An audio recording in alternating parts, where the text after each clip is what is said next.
میرے رسول کریم صلی اللہ تعالی علیہ وسلم نے ارشاد فرمایا کہ جو اللہ کے رستے میں شہید ہو گیا، یہ سنن نسائی میں موجود ہے، اسے عذاب قبر نہیں ہوگا، بلکہ ایک حدیث میں تو فرمایا حساب کتاب ہی نہیں ہوگا، اللہ بغیر سوال جواب کے جنت عطا فرما دے۔ کچھ لوگوں کو لوگوں کی بخشش پہ بھی مسئلہ ہی بنتا ہے کہ کوئی بخشا نہ جائے۔ اور ایک صاحب کہہ رہے تھے جی یہ کیا معاملہ ہے کہ جمعے کو بندہ مر گیا یا فلانا ہو گیا تو اس سے حساب کتاب نہیں ہوگا، اتنے بڑے جرم لوگوں نے کی، اتنے پاپ، اور جمعے کو مر گیا تو بخشا جائے گا۔ تو میں نے کہا جرموں کا بھی اسے حساب اللہ لے لے گا، لیکن میاں حساب کتاب کی ڈیوٹی نہ اللہ کی ہے تو بہتر یہ ہے کہ اسی کے ہاتھ میں رہے، تو نہ اپنے ہاتھ میں لینے کی کوشش کر۔ سنن ترمذی کی حدیث۔ ہمیں پتہ نہیں کیا مصیبت ہے، ہمیں پتہ نہیں کیا مسئلہ ہے۔ ایک جنازے سے میں نکلا، آپ یقین کریں کبھی کبھی کلیجہ پھٹ جاتا ہے۔ میں ایک جنازے سے نکلا تو میرے ساتھ ایک بندہ جنازہ پڑھ کے نکلا، تو کہنے لگا جی پیر صاحب دیکھیں آج کتنی دنیا آئی ہے، حالانکہ یہ بندہ اس طرح کا تھا، اس طرح کا تھا، اس طرح کا تھا۔ میں نے اسے کہا یار تجھے تو فکر ہی لگ گئی ہے کہیں جنت میں چلا ہی نہ جائے، تو اس طرح کرنا جنت کے دروازے کے سامنے کھڑے ہو جانا ڈنڈا لے کے کہ میں نے نہیں جانے دینا۔ شرم آنی چاہیے ہمیں۔ اللہ فرماتے ہیں جنت اتنی چوڑی ہے جتنے زمین و آسمان، اس کی چوڑائی زمین اور آسمان کے برابر ہے، تو ہم تو اپنے علاوہ کسی کو جانے نہیں دینا چاہتے جنت میں۔ اور بس کریں، جنت خدا کا فضل ہے، اور اللہ فرماتے ہیں میرا فضل میں جسے چاہتا ہوں عطا کرتا ہوں۔ یہ سنن ترمذی کی حدیث، اور اس کے راوی حضرت عبداللہ ابن عمر رضی اللہ تعالیٰ عنہ، نبی پاک علیہ السلام نے فرمایا جو مسلمان جمعے کے دن یا جمعے کی رات کو فوت ہو، اس کو اللہ تعالیٰ قبر کی آزمائش سے محفوظ رکھتا ہے۔ جو جمعے کی رات فوت ہو جائے یا جمعے والے، یعنی جمعے رات اور جمعے کی درمیانی رات چلا جائے یا جمعے والے، تو اللہ اسے عذاب قبر سے، تو میرے عزیز جو بندہ شہید ہو اس سے عذاب قبر نہیں ہوتا، جو آدمی جمعے کے دن یا جمعے کی رات چلا جائے اسے بھی عذاب قبر نہیں ہوتا۔ اور میرے رسول کریم صلی اللہ تعالی علیہ وسلم نے فرمایا جو بندہ ایک دن اور ایک رات،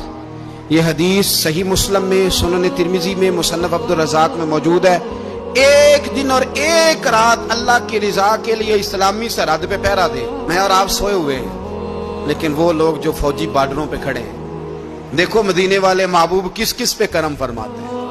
ساری عمر نہیں، 24-25 سال کی سروس نہیں، فرمایا ایک دن اور ایک رات اللہ کی رضا کے لیے جو اسلامی سرحد پر پہرا دے، مسلمانوں کو کافروں سے بچائے، رب اسے عذاب قبر نہیں دے گا، اسے اللہ تعالیٰ اپنے فضل سے معاف فرما دے گا۔ ایک رات اور ایک،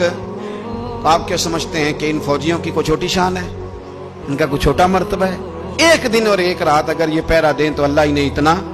انعام عطا کرتا ہے۔ اسی طرح سن لو، یہ ذرا غور سے سننا، ابن ماجہ کی حدیث، اور اس کے علاوہ مسند ابو یعلا میں موجود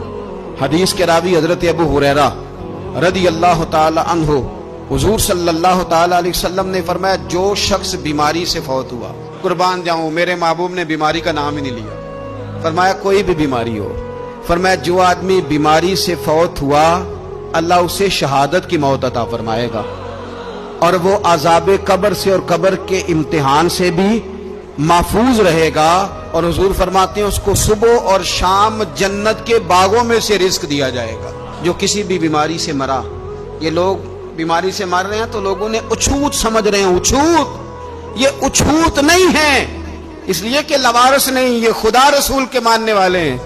تم انہیں اچھوت کہہ رہے ہو، اور مدینے والے رسول انہیں شہید فرما رہے ہیں۔ حضور نے فرمایا جو بیماری سے مرے شہید ہے، وہ قبر کے عذاب سے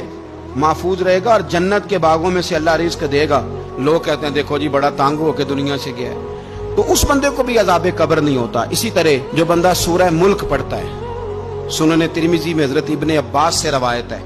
کہ حضور صلی اللہ علیہ وسلم کے ایک صحابی نے ایک جگہ خیمہ لگایا تو وہاں سورہ ملک پڑھنے کی آواز آتی، کوئی بندہ پڑھنے والا نظر نہیں آتا تھا۔ جب حضور کی بارگاہ میں عرض کیا تو فرمایا وہاں قبر تھی اور قبر کے اندر بیٹھ کے میرا صحابی سورہ ملک کی تلاوت کر رہا۔ اگر ہمیں خسرہ نمبر یاد ہو جاتا ہے نا اپنی جگہ کا، اور ہمیں پتہ ہوتا ہے کہ میرے والا حصہ کتنے کروڑ کا ہے،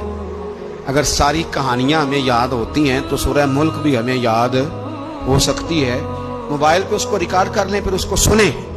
کبھی بھی سورہ ملک میں۔ اور ہمارے سلسلہ عالیہ میں تو سورہ ملک وظیفہ ہے، ہمارے الوظیفۃ الکریمہ میں اعلیٰ حضرت نے لکھا ہے کہ رات کو سورہ ملک اور سورہ یاسین کے بغیر سونا نہیں۔ سورہ ملک اتنی شاندار سورت ہے